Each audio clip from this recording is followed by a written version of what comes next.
Alors comment défendre notre identité? Pour répondre à cette question, je vais d'abord vous présenter ma vision de l'identité et ensuite j'exposerai les méthodes d'action défendues par les identitaires. Pour nous, l'identité, c'est la reconnaissance de la diversité des hommes, des peuples, des civilisations. L'identité, c'est ce qui fait que des hommes se ressemblent et donc se rassemblent. Nous défendons une vision de l'homme enraciné dans ses communautés naturelles et historiques, ce qui nous met en rupture totale avec un discours jacobin, assimilationniste et ultra-jacobin, qui se développe aujourd'hui au sein du courant national. Certains parlent de la France comme d'une idée. Pour nous, la France, c'est une réalité charnelle, historique. Certains parlent de citoyenneté républicaine. Pour nous, c'est l'identité enracinée, incarnée. Ce n'est pas parce que demain une famille malienne arrive en France et proclame son amour pour la République et les droits de l'homme qu'elle sera française. Bravo.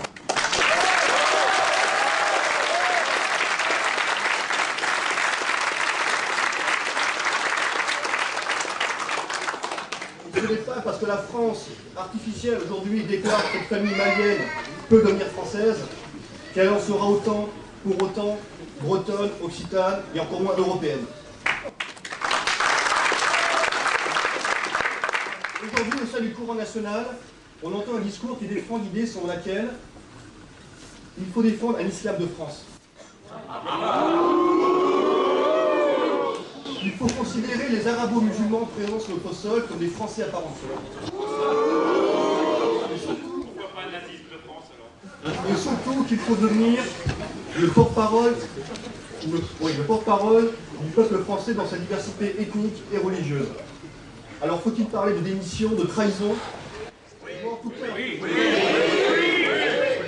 Lorsque je me bats aujourd'hui, c'est pour dénoncer l'islamisation de l'Europe, c'est pour dénoncer l'immigration-invasion, c'est pour dénoncer le métissage.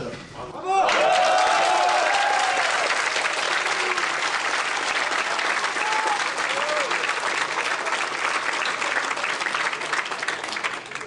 Si je me bats aujourd'hui, c'est pour assurer un avenir à mes enfants, à nos enfants, et surtout pour que les Européens soient encore maîtres chez eux demain.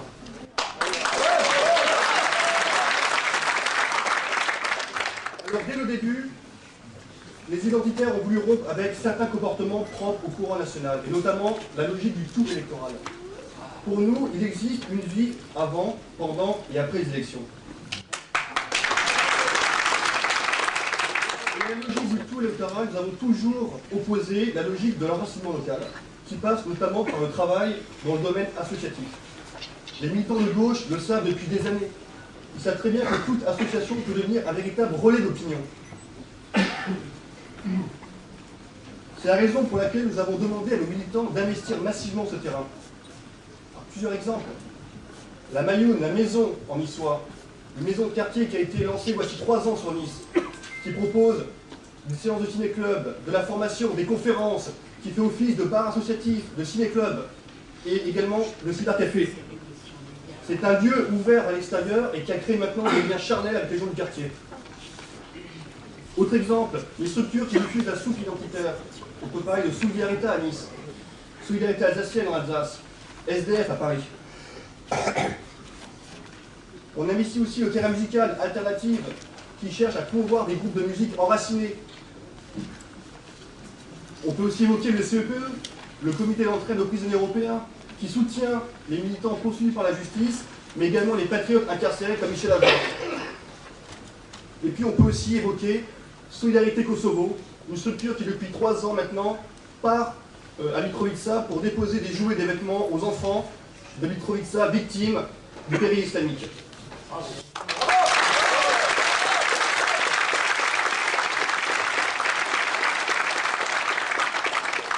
bien sûr, depuis 3 ans, ce sont des vêtements, des jouets, on a noué des liens avec la résistance serbe de Mitrovica, mais l'année dernière, on a mis un petit cadeau supplémentaire, on a amené 30 caméras de vidéosurveillance qui ont permis à la résistance serbe de sécuriser la ville.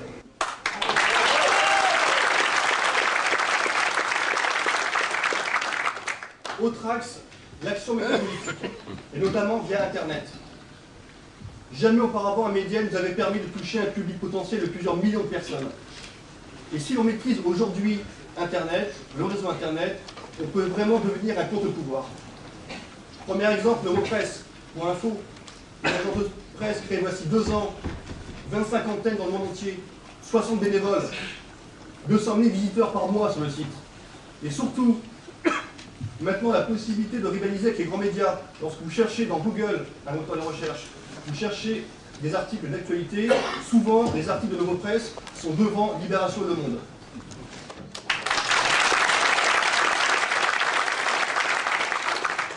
Autre exemple aussi, dans le cadre d'Internet, lorsque vous tapez aujourd'hui, vous faites une recherche sur SDF, le mot-clé SDF dans un moteur de recherche, le deuxième résultat sur 400 000 résultats, c'est le site association-sdf.com, le site de notre structure identitaire à Paris.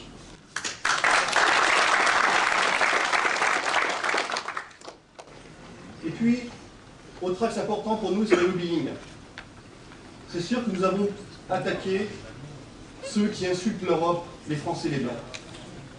On a attaqué quelqu'un comme Battisti, Cesare Battisti, le terroriste d'extrême gauche, qui finalement s'est enfui. On s'en est pris à Romain Bilazon, le porte-parole et sans-papier, qui occupait les églises. Alors lui, il est parti en voyage au Bénin, il n'est pas revenu. Il s'est fait écraser par un camion. Il s'est pas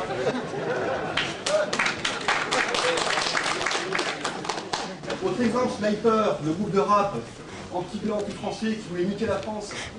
Nous l'avons pourchassé à coups d'opérations à base d'emails, de fax, de téléphones, dans toute la France. Dès qu'il y avait un concert, on était présents. À chaque fois, on lançait un débat, une polémique dans la presse locale. Les gens découvraient qu'il y avait un racisme anti-blanc en France. Au bout de 6 mois, le groupe de rap Sniper, numéro 1 des groupes rap en France, a jeté l'éponge et a annulé sa tournée.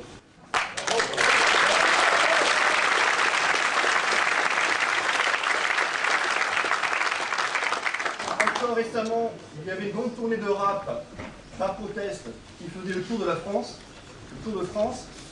Ils ne sont pas arrêtés à Nice, ils n'ont pas pu. Ils ont niqué la France, mais pas à Nice. Alors, les identitaires, c'est aussi une centrale d'éducation. Je pense pouvoir dire aujourd'hui que nous avons imposé le terme identitaire dans le champ politique. Nous avons imposé le terme de racisme anti-blanc, de fracture ethnique. Voici 3 ans, lorsque Nicolas Sarkozy, dans l'hémicycle, dénonce le groupe de rap Sniper, la presse, Libération, 2 jours plus tard, dit attention, Sarkozy piégé par les identitaires. Lorsque le député Grosdidier fait signer 200 parlementaires contre le racisme anti-blanc l'année dernière, la presse dit attention, M. Grosdidier s'est inspiré d'une liste publiée sur l'Europresse.info. Et puis, on peut aussi évoquer la soupe identitaire qui a fait le tour du monde. Des discussions dans des forums dans le monde entier, en Tchétchénie, au Pérou, en Colombie, en Pologne, à tel point qu'une agence de presse iranienne, Islam Online, a demandé au Secours islamique de France de préparer un couscous de l'amitié, ce qu'ils ont appelé un couscous philanthropie, pour dénoncer l'horrible soupracisme identitaire. Vous avez compris, nous sommes une génération qui ne croit plus aux dogmes, aux vérités établies, aux hommes providentiels. Nous croyons déjà en nous. Nous ne rêvons pas de grands soirs. Ce que nous voulons, c'est des petites victoires qui redonnent espoir aux militants. Nous avons un mot d'ordre, hic et nunc, ici et maintenant. Assez de blabla, des résultats, du concret, des actes.